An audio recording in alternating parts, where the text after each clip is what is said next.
बिस्मिल्लाहिर्रहमानिर्रहीम। अस्सलाम वालेकुम दोस्तों, मैं हूं शाहिद नईम और रिएक्ट जेएस की एक नई वीडियो के साथ हाजिर खिदमत हैं। दोस्तों, पिछली वीडियो में हमने रिएक्ट जेएस का पूरा तारुफ देखा था कि रिएक्ट जेएस होती क्या है और कहां इस्तेमाल होती है। आज की वीडियो में हम देखेंगे कि अगर आपको रिएक्ट जेएस सीखना है या उसमें डेवलपमेंट करनी है तो आपके कंप्यूटर के अंदर कौन कौन से सॉफ्टवेयर्स होने चाहिए, किन किन चीज़ों को आपने कैसे इस्तेमाल करना है, कैसे उनकी सेटिंग करनी है ताकि आप रिएक्ट जेएस को इस्तेमाल कर सकें अपने कंप्यूटर या लैपटॉप के अंदर। तो ये सारा कुछ हम देखेंगे आज की वीडियो के अंदर। लेकिन इससे पहले ही कि हम अपनी वीडियो का आगाज़ करें, तमाम वो दोस्त जो इस चैनल पे नए हैं उनसे गुजारिश है कि अगर अभी तक आपने हमारे चैनल को सब्सक्राइब नहीं किया तो चैनल को सब्सक्राइब कर लीजिए और उसके साथ नज़र आने वाले बेल के आइकन पे क्लिक करना मत भूलें। इससे ये होगा कि जब भी हम कोई नई वीडियो अपलोड करेंगे आपको उसका नोटिफिकेशन मिलेगा और आप उससे भरपूर फ़ायदा हासिल करेंगे। अब बगैर ताख़ीर के चलते हैं कंप्यूटर की स्क्रीन पर और आज की वीडियो का आगाज़ करते हैं।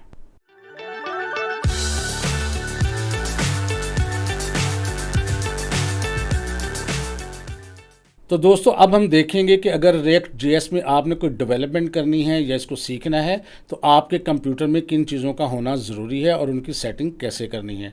तो अब हम देखेंगे कि रिएक्ट जेएस को इंस्टॉल कैसे करना है। तो इसमें सबसे पहले ज़रूरी चीज़ जो आपको समझनी है, we need the following to work with React. जब भी हम रिएक्ट या रिएक्ट जेएस का नाम लेंगे तो बात एक ही है, यानी रिएक्ट कहें तब भी एक ही बात है, रिएक्ट जेएस कहें तो भी एक ही बात है। तो अगर आप अपने कंप्यूटर के अंदर रिएक्ट इस्तेमाल करना चाहते हैं तो आपको तीन जो चीज़ें हैं वो चाहिए होंगी। नंबर वन क्या है, आपको इंस्टॉल करना है नोड जेएस और उसके साथ ही npm और npx, ये आपने दो चीज़ें इस्तेमाल करनी हैं और इसके अंदर ही वो इंस्टॉल होती हैं। ये पूरा एक पैकेज है। अब ये npm क्या है, npx क्या है, इसकी हम आगे ज़ाहिर है बात करेंगे। कोई इसमें नाम से अपने परेशान नहीं होना, ये बिल्कुल आसान चीज़ें हैं। फिर आपको एक कोड एडिटर चाहिए है जिसके ज़रिए आप कोड लिख सकें रिएक्ट के अंदर। तो हम यहाँ पर जो फ्री कोड एडिटर है और ज़बरदस्त इस्तेमाल होता है वो विजुअल स्टूडियो कोड या वीएस कोड है, उसका इस्तेमाल करेंगे। और उसके अंदर कुछ एक्सटेंशंस हैं, यहाँ लिस्ट में लिखा हुआ है 3-4 एक्सटेंशन है, वो उसके अंदर इंस्टॉल करेंगे। कैसे करेंगे वो अभी हम सब कुछ करेंगे आपके सामने। तीसरा, हमें ब्राउज़र चाहिए होता है और नॉर्मली हम क्रोम पे काम करते हैं और क्रोम के अंदर एक एक्सटेंशन जो है वो हम इंस्टॉल करेंगे, रिएक्ट डेवलपर टूल्स।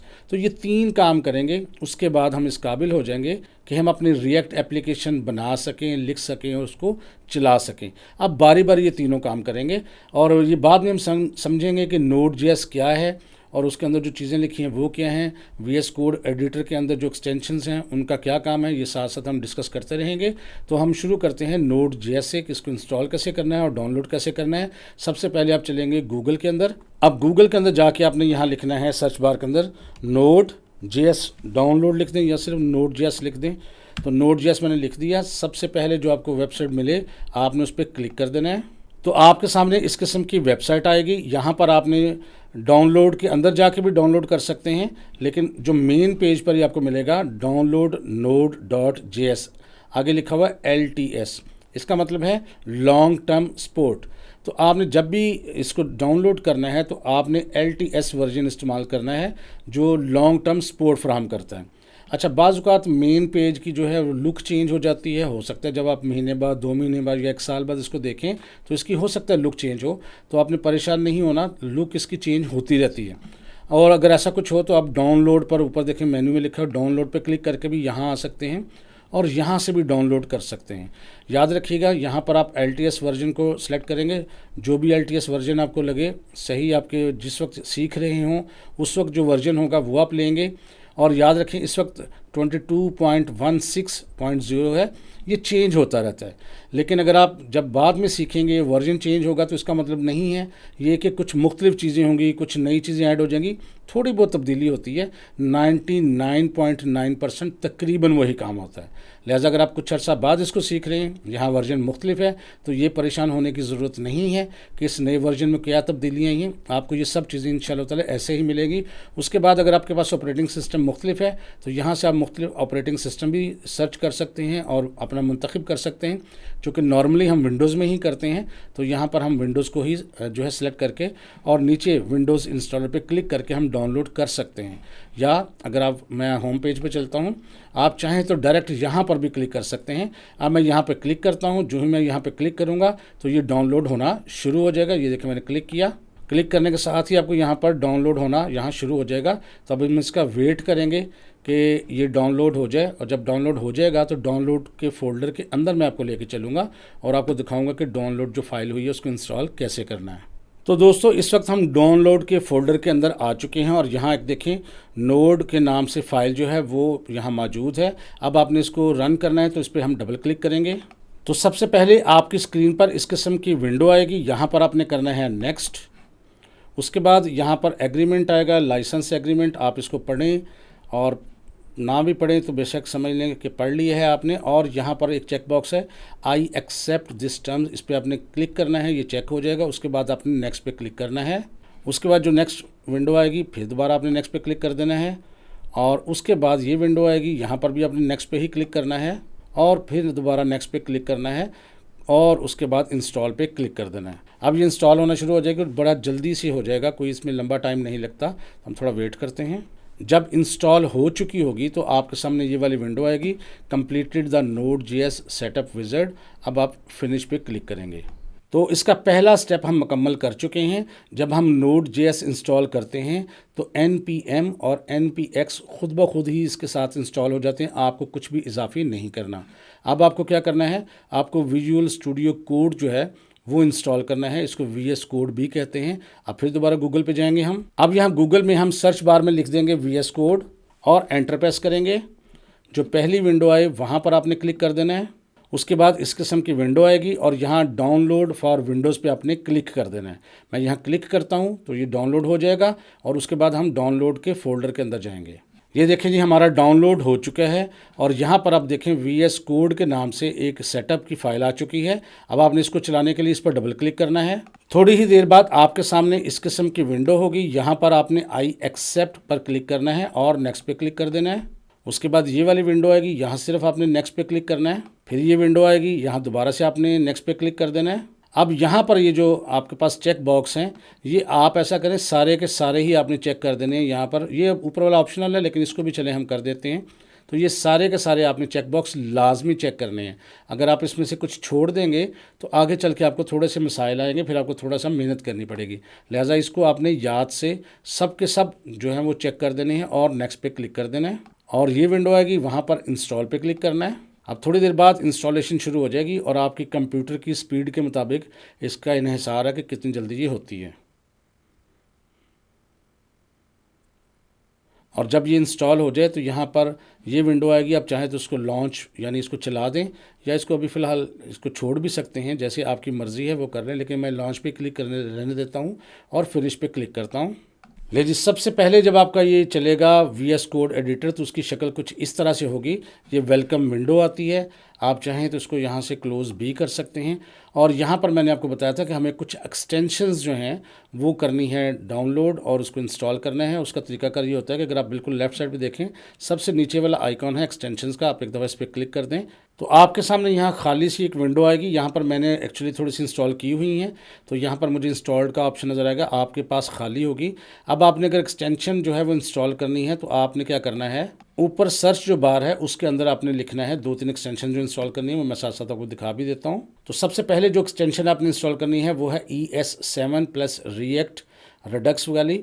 इसको क्या करेंगे, आप वहाँ लिखेंगे ऊपर टॉप में लिखेंगे ES7। अगर इतने लिखेंगे तो काफ़ी सारी आपके साथ पास एक्सटेंशन आ जाएंगी। यहाँ पर देखिएगा, इसको मैं थोड़ा सा बड़ा भी कर सकता हूँ। तो यहाँ से जो आपने इंस्टॉल करनी है वो ये है, याद रखिए ये काफ़ी सारी आएंगी। तो आपने ये वाली इंस्टॉल करनी है ES7 react redux react native snapshot. आपने इस पर क्लिक करना है। यहाँ पर देखिए आपके पास आ भी, थोड़ा सा मैं इसको छोटा कर देता हूँ। तो आपने यहाँ इंस्टॉल पे क्लिक करना है, बस और कुछ भी नहीं करना। और यहाँ ट्रस्ट पब्लिशर एंड इंस्टॉल पे क्लिक कर देना है। थोड़ी ही देर लगेगी और ये इंस्टॉल हो जाएगी।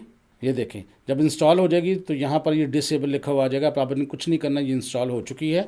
अब सेकंड देखते हैं कौन सी है। सेकंड जो हमने करनी है वो ESLint है। तो यहाँ लिखेंगे हम ESLint, कुछ ही देर में आपके सामने यहाँ उसकी सर्च करके आ जाएगी और यहाँ पे आप क्लिक कर दें और उसके बाद आपने इंस्टॉल पे क्लिक कर देना है। जब ये इंस्टॉल हो जाएगी तो आपके सामने इस किस्म की विंडो आ जाएगी, यहाँ डिसेबल लिखा हुआ नज़र आ जाएगा। तो ये आपने इंस्टॉल करनी है। नेक्स्ट क्या है जी, ऑटो रीनेम टैग। अब यहाँ ऊपर आपने सर्च करना है ऑटो रीनेम टैग। तो ये देखिए काफ़ी सारे एक्सटेंशन आ गई, लेकिन आपने ये वाली करनी है जिसके आगे ये देखें इस तरह से आपका लोगो बना होगा, टैग टैग लिखा होगा। ये लेके आपने इंस्टॉल पे क्लिक कर देना है और थोड़ी ही देर बाद आपके सामने इस किस्म का ऑप्शन आ जाएगा डिसेबल। डिसेबल होता है जब इंस्टॉल हो चुकी होती है या अनइंस्टॉल साथ लिखा आ जाता है, तो इसका मतलब है आपकी इंस्टॉल हो चुकी है। और एक और एक्सटेंशन है, ऊपर सर्च करते हैं, वो लिखना है हमने लाइव सर्वर। और लाइव सर्वर सबसे पहले वाली एक्सटेंशन है, इस पर क्लिक करना है और इंस्टॉल पे क्लिक कर देना है।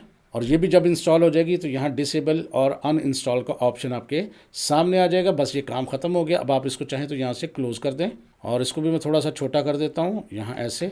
और सबसे ऊपर ये देखें लिखा होता है फाइल्स का ऑप्शन, तो यहाँ पर आ जाएंगे तो ये इस किस्म का आपको आएगा। यहाँ इस किस्म का भी आ सकता है, देख लीजिएगा। तो बहरहाल ये हमारा अब जो VS कोड एडिटर है इस वक्त रेडी है कि हम इसके अंदर रिएक्ट का काम कर सकते हैं। करना कैसे वो बाद में देखते हैं।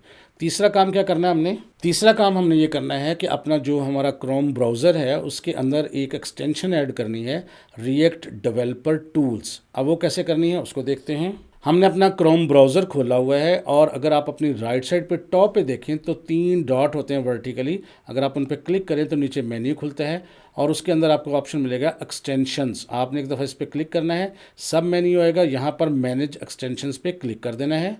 ये विंडो आएगी। अब यहाँ पर हमने पहले से जो इंस्टॉल्ड एक्सटेंशन अगर होंगी तो यहाँ मौजूद होंगी, मेरे पास 3 है, आपका हो सकता है खाली हो।